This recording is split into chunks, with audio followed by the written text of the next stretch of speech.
And so you have to know whether the guy that you're walking up to is a Muslim or not. And so they had to wear, historically, just be distinguished from Muslims in dress, to keep to the side of the street. I remember a good friend of mine who grew up in Syria telling me that he remembers his grandfather telling him that when you're walking down the street, if a Muslim is passing, you have to get off the side, step off the sidewalk onto the street. They cannot build buildings as high as or higher than the Muslims' buildings, are forbidden to have religious displays, forbidden to build new churches or synagogues or repair old ones, so the community is in kind of a perpetual state of decline. And that's one of the things that continues in the Islamic world today. It's devilishly hard, so to speak, to get a permit to build a church in an Islamic country, even in Turkey or in Egypt, where things are a lot better than they are in some other areas. This is still considered to be somewhat, it's just not done to build a church. This is the Islamic country. So even the Christians who predate the Muslims in those countries have to suffer this. They have to conform to the rules of Islam in regard to whatever those rules may be, insofar as they conflict with their own culture or society, and to pay this special tax from which the Muslims are exempt. Now, here's where we come back around to this discussion, the discussion we've been having about this discussion here today, and the discussion that the crowd had yesterday with the professor and the other guy. And the problem here is this. This is a contract of protection. That's what these people are called. They're called zummis or dhimmis. That is the protected people. They are protected from being attacked. They are protected by the Islamic State because they have submitted to the rule of Islam and to the overlordship of Islamic law. They are protected. But as soon as they step out of those bounds, as soon as they are not willingly submissive, as soon as they do not feel themselves subdued, as soon as they break one of these laws, then they're not protected anymore. The contract of protection is revoked and their lives are forfeit. And so, what can get the contract revoked? A dhimmi loses his contract of protection if he commits adultery with a Muslim woman or marries her, conceals spies of a hostile force, leads a Muslim away from Islam, kills a Muslim, or, and here's the one I want to spend some time on, mentions something impermissible about Allah, the Prophet, or Islam. Did you catch that? Mentions something impermissible about Allah, the Prophet, or Islam, or maybe puts up a picture that Muslims don't like. That is a revocation of the contract of protection, and then you can be killed lawfully. Now, coming back around to the beginning, I believe in the Universal Declaration of Human Rights, and I believe in freedom of speech.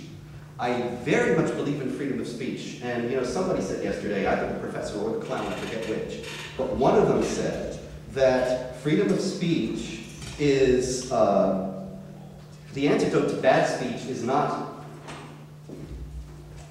censorship, it's more speech.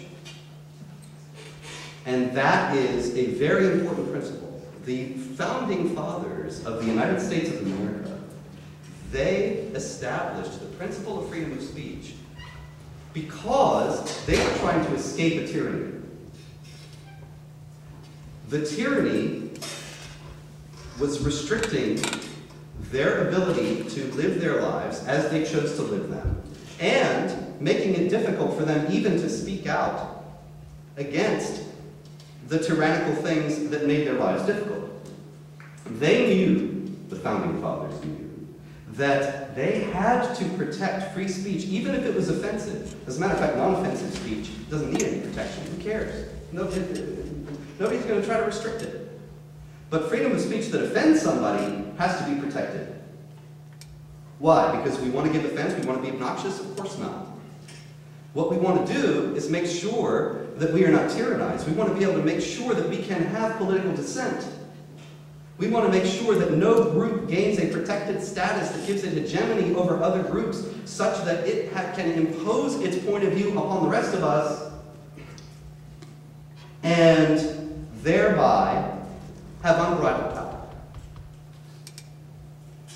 I believe in freedom of speech as a fundamental bulwark against that kind of tyranny. I don't believe in authoritarianism or totalitarianism. I believe they crush the human spirit. I believe that free dissent and free inquiry are absolutely essential to the life and health of any society that is going to do anything in this world to allow people to live a life that's worth living. And so, that means we all have to put up with some things we don't like. There are plenty of things that offend me in this world, and I'll tell you something, never am I going to raise my voice and say that that has to be silenced. I'd say, bring it on, let's talk about it. And then usually they don't want to talk and they boycott instead. Now look, the Islamic law says that if you say something impermissible about Allah, Muhammad, or Islam, then you can be killed.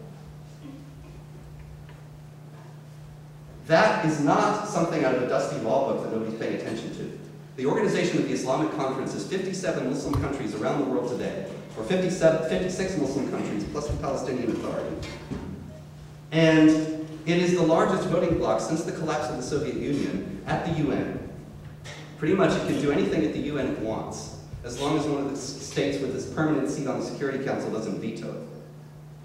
And every year, since those cartoons, of which we are also fond, since those cartoons were published first, a few years back, or about 5 years ago now, every year, the Organization of the Islamic Conference member states have introduced resolutions at the UN trying to compel member states of the United Nations to criminalize Islamophobia. Islamophobia being defined broadly as some sort of irrational hatred of Islam. Why anybody would hate anything, I can't understand. Although I'm accused of it a lot, I don't understand why telling the truth would be considered an act of hate by anybody except those who fear that truth. But in any case, be that as it may, nobody here is in favor of hateful speech. Nobody here is in favor of gratuitous insult. Nobody here is in favor of mockery. But once you start to outlaw those things and make them criminal offenses, then we're all in trouble and we're all at risk. Because then totalitarian rulers, authoritarian rulers can take those provisions outlawing hate speech, religious hatred, Islamophobia, whatever, and they can use those provisions in order to crush dissent. And the Organization of the Islamic Conference is trying to bring that provision of Islamic law into the West. And they're having very great success. They have passed it at the UN every year as a non-binding resolution. But every year under the Bush administration, it was vetoed by the United States. The Obama administration seems a whole lot more open to it. But there is a little problem with the First Amendment in terms of bringing it here, at least so far. But in any case,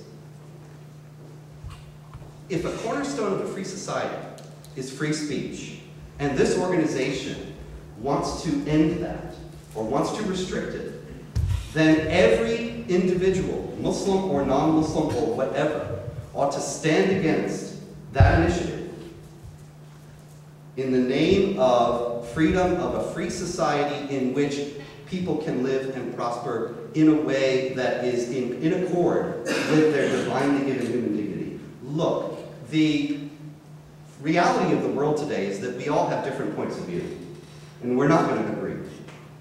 It just is not going to happen. And so we have two choices. We can either have free speech and we all discuss things amongst ourselves, and we have a free and open debate, and even maybe an acrimonious one at times.